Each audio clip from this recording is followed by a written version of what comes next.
নমস্কার বন্ধুরা, চেটেপুটে চ্যানেলে আপনাদের সবাইকে স্বাগত। আমি একটা বাটি নিয়েছি, বাটির মধ্যে আমি নিয়ে নিলাম 1.5 কাপ পরিমাণ আটা। এর মধ্যে আমি নিয়ে নিচ্ছি 2 টেবিল চামচ সুজি, দিয়ে দিচ্ছি স্বাদ মতো নুন, সামান্য একটু দিয়ে দিচ্ছি চিনি, হাফ টিস্পুন মতো, হাফ টিস্পুন দিয়ে দিচ্ছি কসুরি মেথি, হাতের সাহায্যে একটু ভালো করে ডলে আমি দিয়ে দিলাম। আর দিচ্ছি কিছুটা পরিমাণ গোটা জিরে, সেটাকেও হাতের সাহায্যে ভালো করে ডলে দিয়ে দিলাম। ময়ানের জন্য আমি এখানে দিয়ে দিচ্ছি সাদা তেল 1.5 টেবিল স্পুন মতো দিয়ে দিচ্ছি। এটাকে ভালো করে আমি মিশিয়ে নিচ্ছি।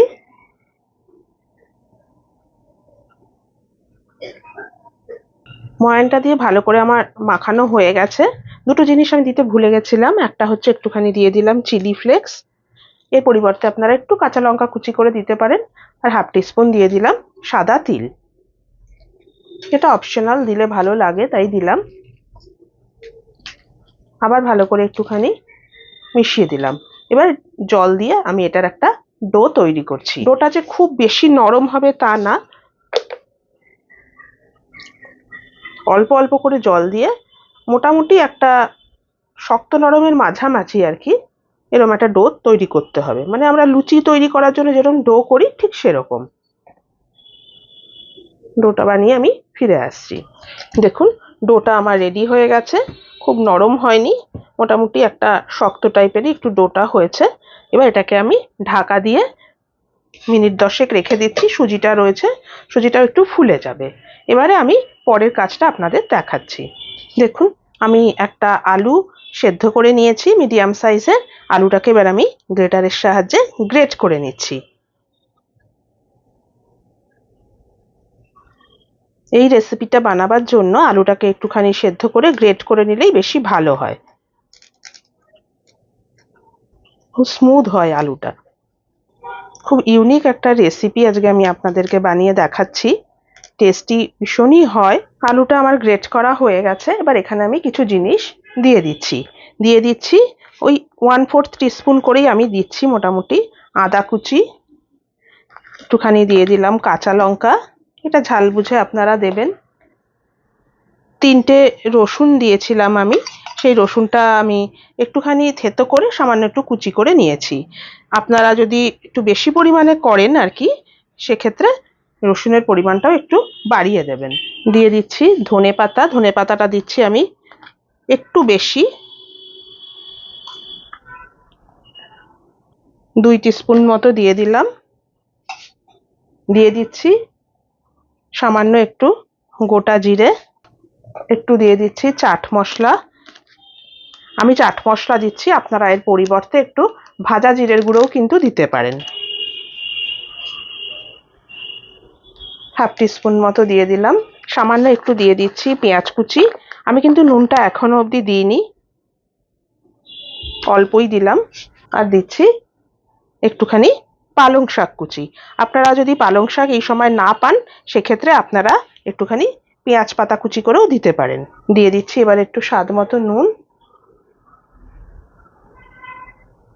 ভালো করে এবারে হাত দিয়ে এটাকে আমি মেখে নিচ্ছি আলুটার সাথে। এরকম একটা শুকনো টাইপের একটু মাখাটা হবে।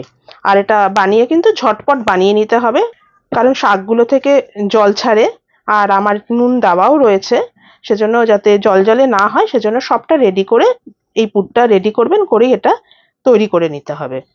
দেখুন এটা আমার হয়ে গেছে। এবার আমি আবার ওই আটা মাখাটা নিয়ে আসছি, ওটাও মিনিট 15 হয়ে গেছে, ওটা নিয়ে আসছি। এবারে দেখুন 1.5 কাপ আটা থেকে আমার এরকম 9টা লেচি তৈরি হয়েছে। লেচিগুলোর সাইজ দেখুন, এই যে এরকম রুটির মতো এরকম সাইজের আমি এক একটা লেচি করেছি।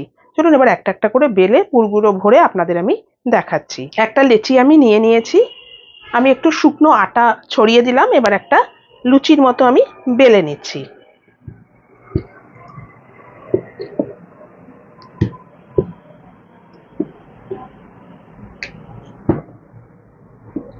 দেখুন লুচির মতো একটা আমি বেলে নিলাম। এবারে যে আমি এই পালং শাকের এই যে যে পুরটা আমি রেডি করেছি সেখান থেকে আমি বেশ কিছুটা পরিমাণ নিয়ে নিচ্ছি। মোটামুটি দেখুন একটা পাতিলেবুর থেকে একটু ছোট এরম টাইপের একটা পুরের আমি নিয়ে নিলাম। নিয়ে আমি এবারে এর মাঝখানটায় ঠিক মাঝখানটায় আমি দিয়ে দিলাম। এবারে এই লুচিটাকে নিয়ে আমি আটকে দিচ্ছি।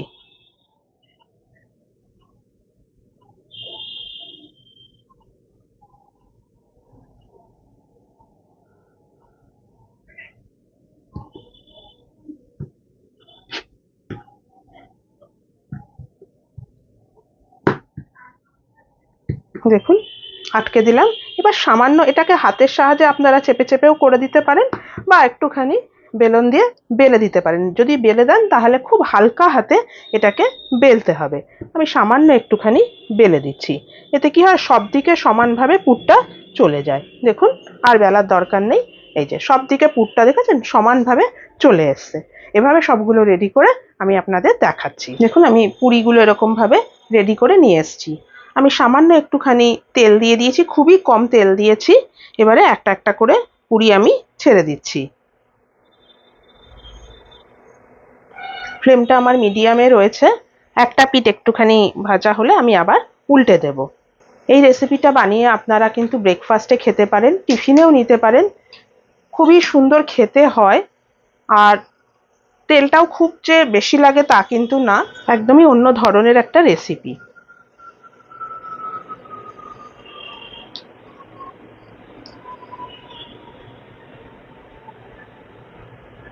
ময়দা দিয়েও কিন্তু আপনারা এটা বানাতে পারেন, আটা ময়দা মিশিয়ে।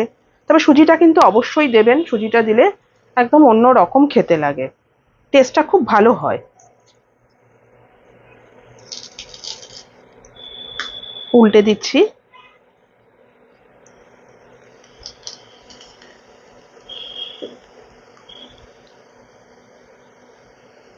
তেলের পরিবর্তে আপনারা ঘি দিয়েও কিন্তু এটা করতে পারেন। ফ্লেমটা কমের দিকেই আছে, একটু সময় নিয়ে এটাকে করতে হবে। তাহলে বন্ধুরা কেমন লাগলো আমার আজকের এই রেসিপিটা অবশ্যই কিন্তু আমাকে কমেন্ট করে জানাবেন। এটা খেতে কিন্তু আপনাদের কোনো সবজির দরকার পড়বে না, এটা শুধু শুধুই খাওয়া যায় কারণ ভেতরে ফিলিংটা রয়েছে যেটা খুবই টেস্টি। তবে প্রয়োজন মনে করলে আপনারা একটু সস দিয়ে অবশ্যই খেতে পারেন। দেখুন আমার এটা হয়ে গেছে, এটা খুব বেশি লাল করার দরকার নেই, কম আছে এরকম একটু সময় নিয়ে ভাজলে লালও হবে না, অথচ ভাজাটা কিন্তু ভালোই হয়। এবার আমি তুলে নিচ্ছি, একটা একটা করে দেখুন তুলে নিচ্ছি। এভাবে আপনাদেরকে আমি এটা সার্ভ করে দেখাচ্ছি। দেখুন বন্ধুরা রেডি হয়ে গেল আমার 1.5 কাপ আটা দিয়ে আর পালং শাক দিয়ে তৈরি আজকের এই একদম ইউনিক একটা ব্রেকফাস্ট রেসিপি। আপনারা এটা বানাতেই পারেন, বাড়িতে বানিয়ে খাবেন, আমার মনে হয় আপনাদের সবারই ভালো লাগবে। আমার এই রেসিপিটা যদি আপনাদের পছন্দ হয়ে থাকে আর আপনারা যদি আমার চ্যানেলে নতুন বন্ধু হয়ে থাকেন তাহলে প্লিজ আমার চ্যানেলটিকে সাবস্ক্রাইব করে একটা লাইক করে আমার পাশে থাকবেন। আর যদি ফেসবুক থেকে দেখেন আমার পেজটিকে ফলো করে নেবেন। আজ তাহলে চলি, আবার চলে আসবো অন্যদিন নতুন কোনো রেসিপি নিয়ে। সুস্থ থাকবেন, ভালো থাকবেন, নমস্কার।